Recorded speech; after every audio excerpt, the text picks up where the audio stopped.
صلاة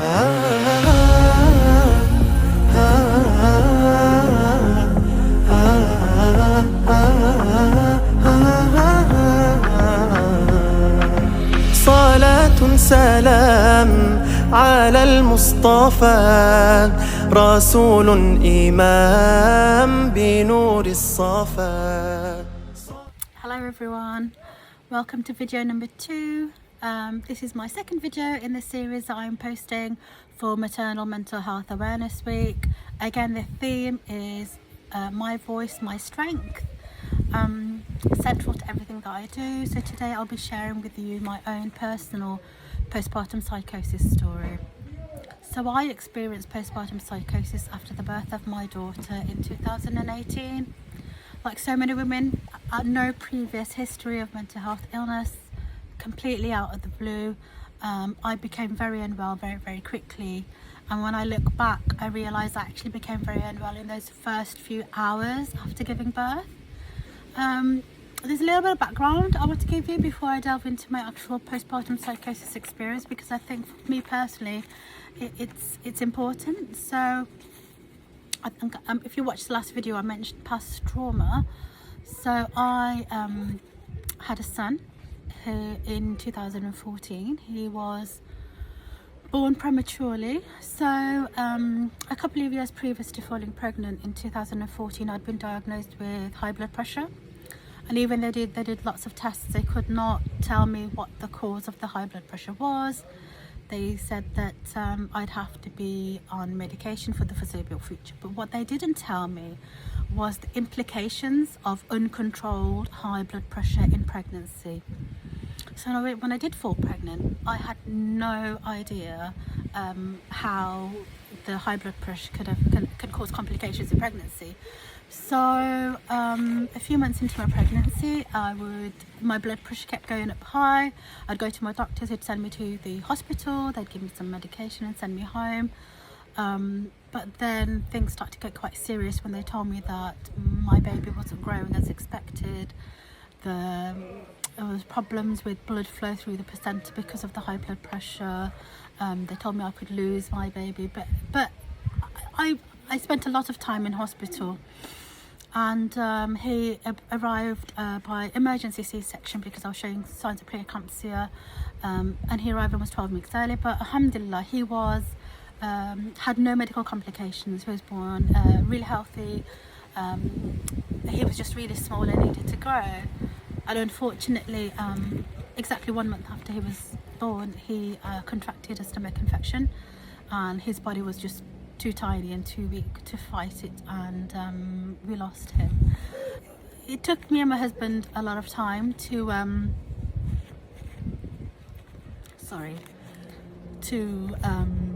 accept and move on from what had happened, but we decided in 2017 that we would try and start a family again.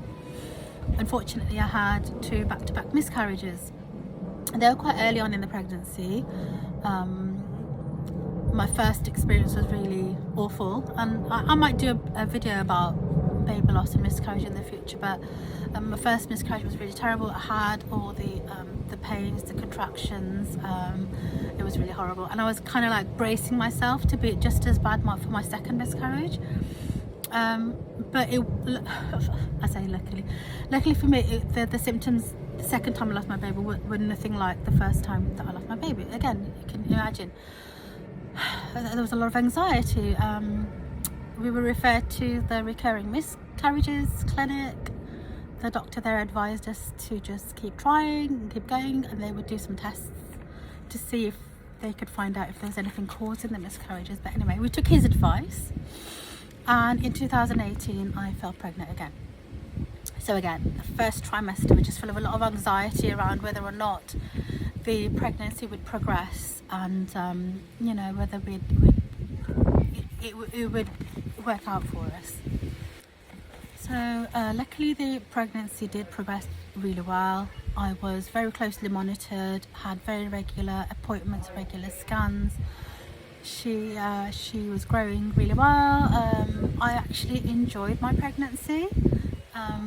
But I think me and my husband were both so focused on the pregnancy progressing well that I hadn't anticipated what it would be like when she finally arrived. So fast forward to the birth. So although the pregnancy progressed really, really well, I was booked in for an induction to be induced. But just a few days before my induction date, I went in for a routine appointment and they said that I was showing signs of preeclampsia. They were going to admit me and try and get me onto the induction ward so they could induce me as soon as possible. So actually, I got admitted, had to wait for a bed on the induction ward. 2 days later, got taken down for induction, was induced. The induction didn't progress as planned, and I was given the option of having an elective cesarean, and I didn't want to take the risk, neither with my baby nor myself, especially after what had happened previously as well. And I asked for an elective cesarean. So again, it was a matter of waiting for a space on the surgery list. So the actual delivery of the baby went really super smoothly. The theatre team were fantastic. They were just really looked after me, and she arrived without any kind of complications.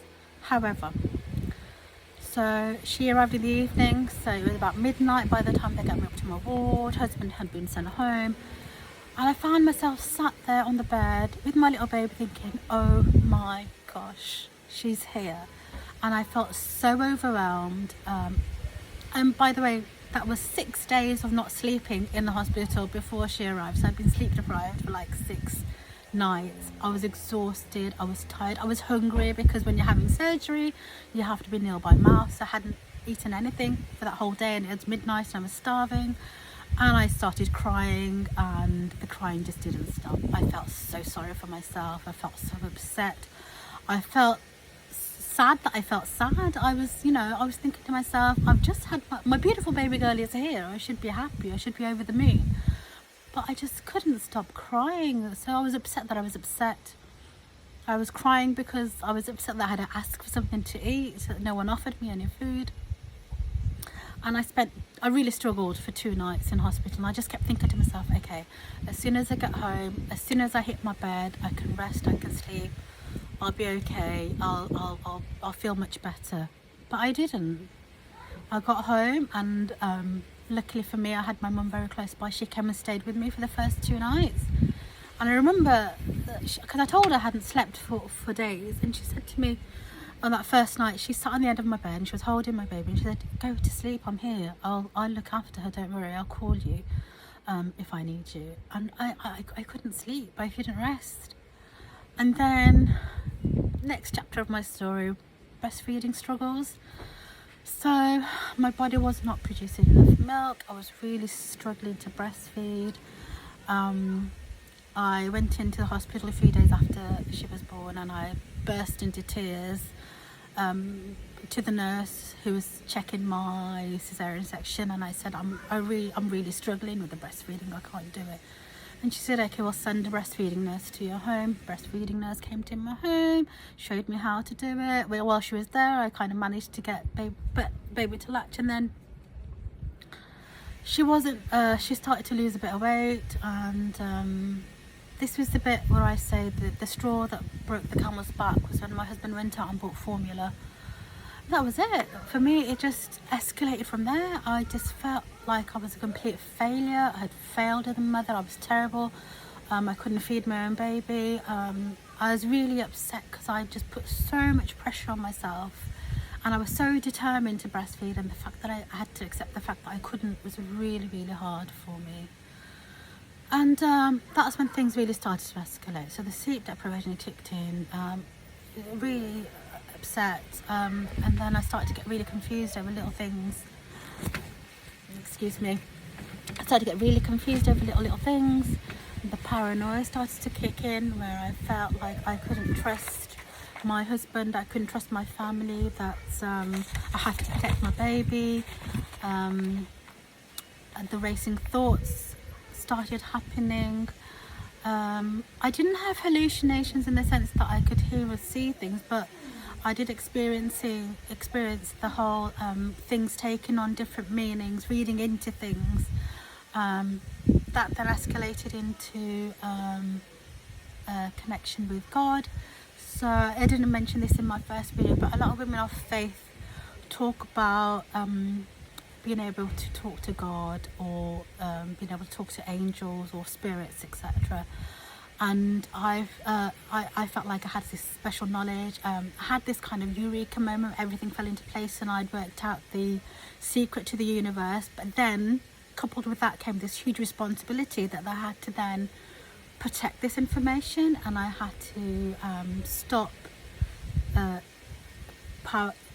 evil powers getting to this information, and really just became really unwell. And I had an episode at home where my husband gave me something, a bit of Asian sweet to eat, and it felt like super glue in my mouth, and I thought someone was trying to poison me, someone was trying to kill me. I don't remember what happened next. I remember just waking up in my bed shortly after experiencing that, and my family were all around me, brothers with them, my mum was here. They were frantically checking my blood sugar, my blood pressure, my pulse, and it felt like an out-of-body experience where I was just looking down on myself, surrounded by my family. And I just remember pleading and begging with my brother, saying, please don't call an ambulance, don't call the paramedics, I really don't want to go into hospital, because I was scared about them keeping me in, and scared about them, you know, locking me up and throwing the key away. Really, it was paramedics did come out, but by that time I kind of composed myself, and I was kind of talking lucidly, and they said that because I was refusing to go into hospital, they couldn't force me into hospital, and all my vital stats were fine. But the next thing I know is that I'm in the back of an ambulance, and then I'm in A&E, and they actually had to call the paramedics out a second time, and I can't remember what happened between the paramedics leaving the first time and the paramedics arriving the second time. Anyway, they got me into A&E, and I was then assessed by the mental health doctors. I managed to fob them off. I told them that I hadn't slept for days, I was sleep deprived, that's why I was behaving the way I was behaving. I was just really tired and exhausted, that I just needed some change to my sleeping medication and I'd be fine. And I managed to, like I say, fob them off and get home. But I remember feeling so scared, wondering what was going on with my baby at home, and I was worried that something bad was going to happen to her, even though she was with my family, that I couldn't trust my family with her. And I remember coming home from hospital and just crying to my brother and saying, I don't know who to trust. I feel like I can't trust anyone. And he just said to me, he said, we're your family. You know, you can trust all of us. We're here for you, we're here to look after you, and we're here to look after your baby. So again, struggling, my husband struggled to look after me. These kind of erratic behaviour continued until almost 3 weeks later. I went to my GP surgery for an appointment for my daughter, and I had an episode in the GP surgery where I remember throwing a cup of water across the room, and I was being seen by a different doctor, and I was demanding, I need to see my GP, my named GP, bring him here, and I need to speak to him. And then my named GP came to see me. Now this was around Christmas time, and he was wearing a Christmas jumper, which to me would just looked ridiculous. And this is where the kind of the paranoia around the doctors were fake, this was all fake, started to really kick in.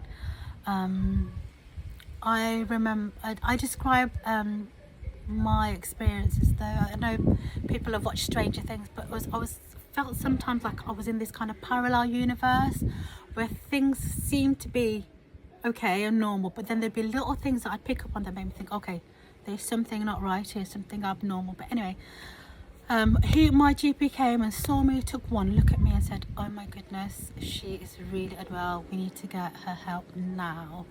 That was on a Friday, and I went home, he referred me to mental health services, and my husband got to a point, I mean this is 3 weeks down the line now, my husband got to a point where he was really struggling. to look after me and look after the baby as well. And luckily for me, my mum just lived down the road. So after that visit to the GPs, we went home, got our things, and we actually went to my mum's house, where I would stay at my mum's. So that was on the Friday. By the Monday, when the house visitor and the midwife came to my mum's house to see me, again, I was erratic behaviour. I was rolling on the floor, and they were just, oh my God, she is so unwell, you need to get her help now. So I actually had to be sectioned under the Mental Health Act and have an emergency admission to a general psychiatric ward, where fortunately for me, I was only there for 2 days and I got transferred to a mother and baby unit.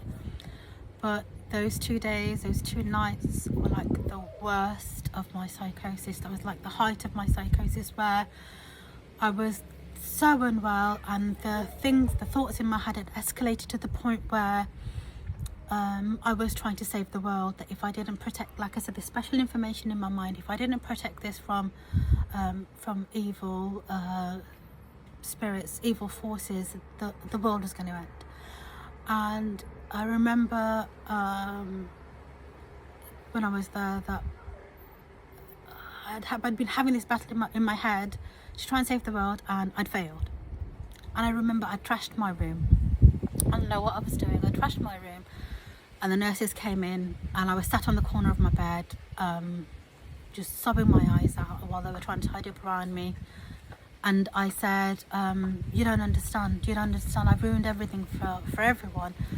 The nurse said to me, no, you haven't ruined anything, it's okay, we're gonna tidy all of this up. And I said, no, you don't understand, I've really ruined everything. And I actually believe that I'd caused the end of the world. And obviously that did.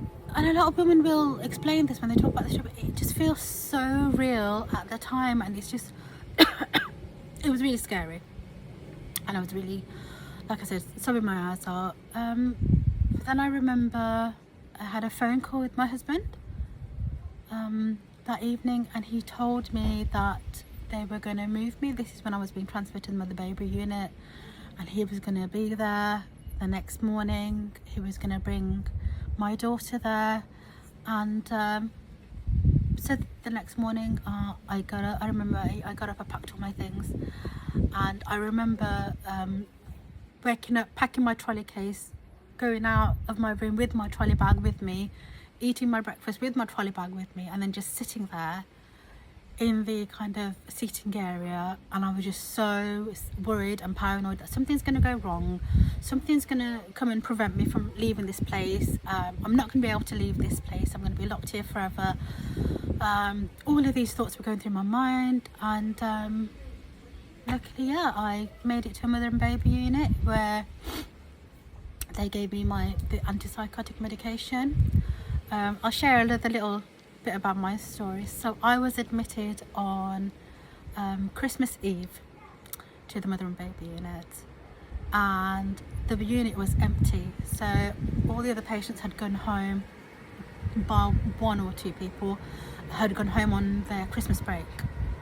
So those ideas about the doctors being fake and I couldn't trust them, nurses being fake, I felt like the whole hospital was fake and they were all acting and they weren't real, and this was all just a setup to get me, because there was no one else there. And I remember looking at the visitors book and thinking, why is it only my family who've signed in the visitors book, or why isn't there any other names in the visitors book? And I was really paranoid, thinking there's something not right. And then obviously a couple of days later, the other patients started to come back onto the unit. I started to kind of respond to the medication, and I describe it as though I'd just woken up from a really terrible dream. That's how it felt. And I started looking around me and piecing things together, looking at my notes, and that's where I first read the words postpartum psychosis. And I had my phone with me, so I googled it and I was reading about it. And yeah, that's when I first realised that I'd been really unwell, and all those things that had been going around in my mind was just my mind playing tricks on me. It was all in my head, and that yeah, that I just needed to get better so I could go home and get on with my life. My experience with the mother and baby was that obviously initially there was all that paranoia and being frightened of the staff and being frightened of the other patients, and I actually kept myself to myself. I didn't want to talk to any of the other patients. I didn't want to join in with any of the activities. I spent most of the time in my room, which brings me on to the next part of my story of how I found action on postpartum psychosis. So an APP volunteer was coming onto the units offering women manicures and pedicures and little pamper sessions, and that day I just felt like I was just feeling a bit overwhelmed. I felt like I need a break, and my husband used to come onto the mother and baby unit every single day to spend time with me and my baby. And I remember saying to him, I just need a little break, and I just thought, you know, he's here, he can look after the baby. And I said, I'm going to go and just have a little soak my feet in a little foot spa. So I went to the room where this lady was, and she introduced herself and asked me, you know, about myself, and I told her, and then she told me how she had experienced postpartum psychosis. Now for me, that was the moment that changed everything for me, because it was the first time that I'd heard somebody else talk about experiencing exactly what I'd been through. You know, having these crazy thoughts and ideas, and those ideas and thoughts taking over. And she experienced something very, very similar and talked about her experience, but also gave me hope. And she said to me, you know, you will get better. You will get over this. You will overcome this, and you will be back to yourself. And really gave me a hope that recovery and full recovery is possible. She took down my details. She asked, you know, can I send you some information in the post? And I gave her my address. So I spent about roughly 3 months on the mother and baby unit before I was discharged. And then I was discharged into the community and looked after by a community mental health team. So when I got home, I found her letter. She'd written me a beautiful handwritten letter, and she'd enclosed the APP guidance documents in there for me to read. And yeah, I reached out to the charity. I had a look at their website, read the information, and I reached out for support and help. And I was I had peer support, and again met someone for the first time. A peer support worker came to meet me and have a coffee, and again speaking to someone who'd recovered, who's now working, helping other women recover. It was just amazing to hear. So I'm going to finish this video here for today, because I know that I've spoken a lot about my story. Tomorrow's episode is going to be about the charity Action on Postpartum Psychosis, and at the beginning of the video I'll talk a little bit more about how I got involved with the charity. And thank you so much for watching, thank you for listening. Like I said, I know this has been a bit of a longer video than normal, but yeah, I just wanted to share my story with you guys. Again, the main takeaway from today's video is I just want to prove to other women out there that I had postpartum psychosis. I received treatment and help and support, and I've made a full recovery, and now I work with a charity helping other women. Again, like I mentioned yesterday, if you'd like some more information, please do visit the website. It's www.app-network.org. Thanks again for watching. صلاة سلام على المصطفى رسول إمام بنور الصفا.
صلاة سلام على المصطفى، رسول إمام بنور الصفا. صلاة سلام على المصطفى، رسول إمام بنور الصفا.